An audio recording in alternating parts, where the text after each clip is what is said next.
आज से कोवैक्सीन की सप्लाई का आगाज। पहली खेप हैदराबाद से दिल्ली पहुंची। हैदराबाद से दिल्ली पहुंची भारत बायोटेक की कोवैक्सीन।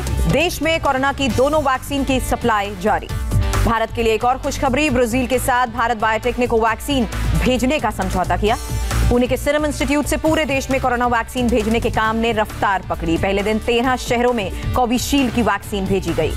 स्वास्थ्य मंत्रालय ने कहा, पहले दिन देश भर में भेजी गई 55 लाख वैक्सीन। 14 जनवरी तक पहुंच जाएंगी कोविशील्ड के 1 करोड़ 10 लाख और भारत बायोटेक की 55 लाख वैक्सीन। स्वास्थ्य सचिव ने कहा, लोगों के पास अपने हिसाब से वैक्सीन चुनने का विकल्प नहीं होगा। फिलहाल दुनिया में कहीं विकल्प नहीं दिए जाने का तर्क। वैक्सीनेशन की दूसरी डोज के 14 दिन बाद प्रभाव दिखेगा। 28 दिन के अंतराल में दोनों वैक्सीन दी जाएंगी। इंडिगो की फ्लाइट से लखनऊ पहुंची कोरोना की वैक्सीन। एयरपोर्ट से ले जाने से पहले यूपी के स्वास्थ्य मंत्री ने ट्रक की पूजा की। मेघालय में स्टेट वैक्सीनेशन सेंटर पहुंची कोविशील्ड की 35,000 डोज। राज्य में 11 जगहों पर 16 जनवरी से वैक्सीनेशन। कोलकाता भी पहुंची कोविशील्ड की पहली कंसाइनमेंट। बाग बाजार के सेंट्रल फैमिली मेडिकल स्टोर्स में रखी गई। वैक्सीन डिस्ट्रीब्यूशन शुरू होने पर भावुक हुए सीरम के सीईओ अदार पूनावाला। कहा, कोविशील्ड की सप्लाई गौरवपूर्ण और ऐतिहासिक। सीरम इंस्टीट्यूट के सीईओ अदार पूनावाला ने कहा, भारत सरकार को शुरुआती 10 करोड़ डोज 200 रुपए के हिसाब से देंगे वैक्सीन। निजी मार्केट में 1000 रुपए रेट रहेगा। मुंबई से राजकोट पहुंची कोविशील्ड की 77,000 डोज। वैक्सीन के जत्थे का तिलक और फूलों से स्वागत। देश में 15,968 कोरोना के नए केसेस। एक दिन में 202 लोगों की मौत हुई। भारत में तेजी से घट रहे हैं कोरोना के केसेस। स्वास्थ्य सचिव ने कहा, भारत में अब सिर्फ 2,14,000 एक्टिव मरीज। लोगों से लापरवाही न बरतने की अपील। देश में सिर्फ केरल और महाराष्ट्र में कुल मिलाकर 50,000 से ज्यादा एक्टिव केसेस। देश में अब तक कोरोना के 18 करोड़ से ज्यादा टेस्ट। 12 जनवरी को हुए 8,36,000 से ज्यादा टेस्ट। पुणे के सीरम इंस्टीट्यूट से महाराष्ट्र को कोविशील्ड की 9,63,000 डोज मिली। गुरुवार तक महाराष्ट्र के 9 शहरों में वैक्सीन को स्टोर कर दिया जाएगा। महाराष्ट्र में कोरोना के 2,936 नए पॉजिटिव केसेस। 50 लोगों की जान गई। 3,282 और कोरोना मरीज रिकवर हुए। तेलंगाना में कोरोना के 331 नए मामले। राज्य में 4,458 एक्टिव केसेस। दिल्ली में पिछले 24 घंटे में 386 लोग कोरोना से संक्रमित। 545 मरीज रिकवर हुए। 16 की जान गई। दिल्ली में कुल केसेस 6,30,000 के पार। एक्टिव मरीजों की संख्या 3,179। वैक्सीनेशन शुरू होने पर WHO का बयान, 2021 में नहीं मिलेगी हर्ड इम्यूनिटी। 70% लोगों का टीकाकरण जरूरी। 14 जनवरी को सिंगापुर से वुहान जाएगी WHO की टीम। सोमवार को चीन ने दी है एंट्री की मंजूरी। अमेरिका में नई सरकार के शपथ ग्रहण से पहले वैक्सीन लगाने की रफ्तार में तेजी आई। दूसरा टीका लगाने में नहीं होगी देरी। युवाओं को भी वैक्सीन लगना जरूरी। स्पेन में इमरजेंसी वर्कर्स का वैक्सीनेशन शुरू। फाइजर की पहली डोज लगाई गई। इंडोनेशिया पहुंची 1 करोड़ 50 लाख चाइनीज वैक्सीन की डोज। हाई रिस्क वालों का इस हफ्ते से शुरू हो सकता है वैक्सीनेशन। मलेशिया में कोरोना के बढ़ते संक्रमण को देखते हुए इमरजेंसी लगी। अगस्त महीने तक संसद निलंबित रहेगी। पुर्तगाल के राष्ट्रपति कोरोना पॉजिटिव हुए। प्रेसिडेंट ऑफिस ने जानकारी दी।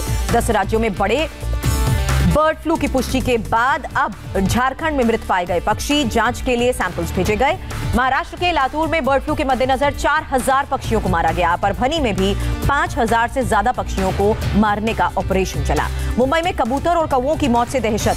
काजूरबाग इलाके में शव मिले। कबूतर कौवों की मौत पर अलर्ट हुई BMC। मृत पक्षियों को हटाकर पूरे इलाके को सैनिटाइज किया गया।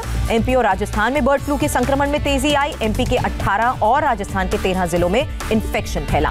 यूपी में बर्ड फ्लू को देखते हुए जीवित पक्षियों के इंपोर्ट पर रोक। कुछ इलाकों में प्रतिबंध। उत्तराखंड में भी बर्ड फ्लू की पुष्टि हुई। देहरादून और कोटद्वार जांच के लिए भेजे गए सैंपल्स पॉजिटिव। पटना के पुनरचिक इलाके में इंडिगो एयरलाइंस के मैनेजर की गोली मारकर हत्या। बाइक सवार बदमाशों ने 6 राउंड फायर किया। कार में सवार मैनेजर रुपेश सिंह अपार्टमेंट का गेट खुलने का इंतजार कर रहे थे। उसी दौरान हमला हुआ। पुलिस हमलावरों की तलाश में जुटी। पटना में मर्डर के बाद तेजस्वी यादव का नीतीश सरकार पर निशाना। कहा, बिहार में अपराधी ही सरकार चला रहे हैं। बीजेपी ने भी विवेकानंद जयंती पर कोलकाता की श्याम बाजार से स्वामी विवेकानंद के घर तक शोभा यात्रा निकाली। बीजेपी के बड़े नेता शामिल हुए। ओम प्रकाश राजभर के साथ आजमगढ़ और जौनपुर पहुंचे ओवैसी। समर्थकों ने फूल बरसाए। कहा, विधानसभा चुनाव में भागीदारी। संकल्प मोर्चा करेगा अच्छा प्रदर्शन। ओवैसी ने अखिलेश यादव के गढ़ से अखिलेश पर हमला बोला। कहा, जिसको हारने का होता है डर, वो इल्जाम लगाता है। कर्नाटक में आज येदियुरप्पा कैबिनेट का विस्तार होगा। 7 नए मंत्री शपथ लेंगे। आर्मी चीफ MM नरवणे का बड़ा बयान। बोले, चीन और पाकिस्तान की साठगांठ देश की सुरक्षा के लिए खतरा। चीन को army chief general MM Naravane की चेतावनी। LAC पर किसी भी हालात से निपटने के लिए भारतीय सेना तैयार। किसानों ने सुप्रीम कोर्ट की बनाई कमेटी को नामंजूर किया। कहा ध्यान भटकाने के लिए रास्ता निकाला गया है। किसान नेता दर्शन पाल ने कहा, हमने एक दिन पहले ही कहा था सुप्रीम कोर्ट की बनाई कमेटी हमें मंजूर नहीं, सरकार अपने कंधे से जिम्मेदारी हटाना चाहती है। किसान नेता बलवीर सिंह राजेवाल ने कमेटी को सरकार की शरारत करार दिया। ऐसी किसी कमेटी के सामने पेश नहीं होंगे। राजेवाल ने कहा, कमेटी में शामिल सभी लोग किसान कानून का करते रहे हैं समर्थन, ध्यान भटकाने के लिए कमेटी बनी है। किसान नेता जगमोहन सिंह ने कहा, कमेटी के सदस्य बदले जाएं तो भी हम बात नहीं करेंगे। कमेटी से बात का मतलब मुद्दे को ठंडे बस्ते में डालना। राकेश टिकैत ने कमेटी में शामिल भूपेंद्र सिंह मान को सरकार का आदमी करार दिया। कहा, कमेटी के सदस्यों पर भरोसा नहीं, किसानों के खिलाफ रिपोर्ट देगी। अटॉर्नी जनरल वेणुगोपाल ने कहा, किसान आंदोलन में खालिस्तानी समेत प्रतिबंधित संगठन घुसे। सुप्रीम कोर्ट ने हलफनामा दाखिल करने को कहा। सुप्रीम कोर्ट ने 26 जनवरी के ट्रैक्टर मार्च पर किसानों को नोटिस जारी किया। अटॉर्नी जनरल ने रोक लगाने की मांग की थी। दुनिया में देश की छवि खराब होने का तर्क। किसान नेता बलवीर सिंह राजोवाल ने कहा, हमारे ट्रैक्टर मार्च पर फैलाया जा रहा है भ्रम, लाल किला फतेह करना मकसद नहीं, मार्च होगा शांतिपूर्ण।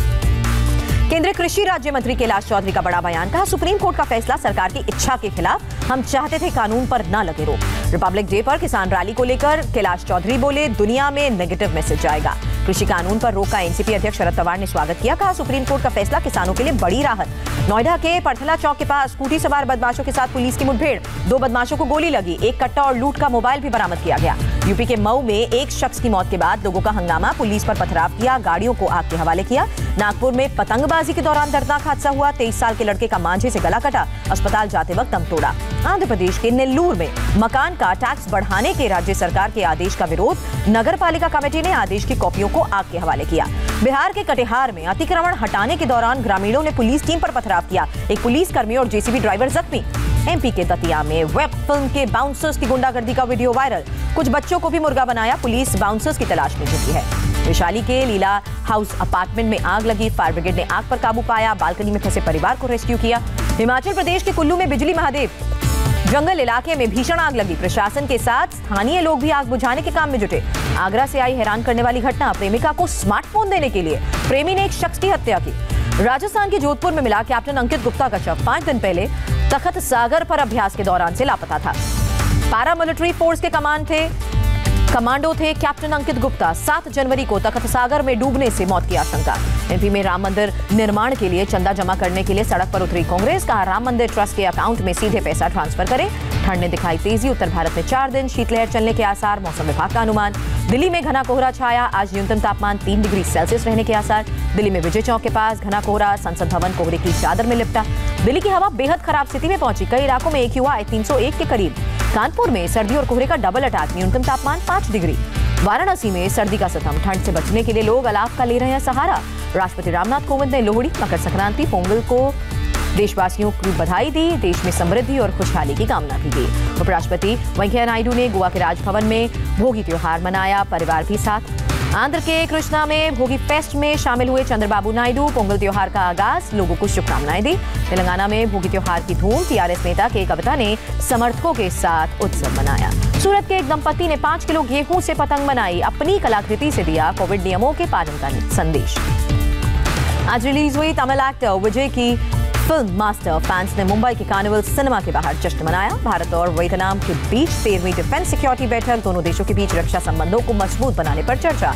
अमेरिका की मशहूर इलेक्ट्रिक कार टेस्ला की भारत में एंट्री, बेंगलुरु में इलेक्ट्रिक कार्स बनेंगी। 2015 में पीएम मोदी ने कैलिफोर्निया में इलेक्ट्रिक कार प्लांट का दौरा किया था। इटली में भी जबरदस्त बर्फबारी, एक चर्च की छत पर बर्फ की मोटी परत, बर्फ हटाने के लिए फायर फाइटर्स को बुलाया गया। इंडोनेशिया के क्रैश विमान का ब्लैक बॉक्स मिला, जावा सागर में शनिवार को टेक ऑफ के तुरंत बाद हादसा हुआ था। पूर्वी रूस में एक अपार्टमेंट में आग से 8 लोगों की मौत हुई, 90 से ज्यादा लोग बचाए गए। नवंबर में 1.9% गिरा औद्योगिक उत्पादन, 2 महीने बढ़ने के बाद फिर गिरावट हुई। दिसंबर में लोगों को महंगाई से बड़ी राहत मिली, 4.59% पर खुदरा महंगाई दर रही। ब्राजील में फोर्ड प्लांट के बाहर कर्मचारियों का प्रदर्शन, फोर्ड ने 3 प्लांट बंद करने का ऐलान किया है।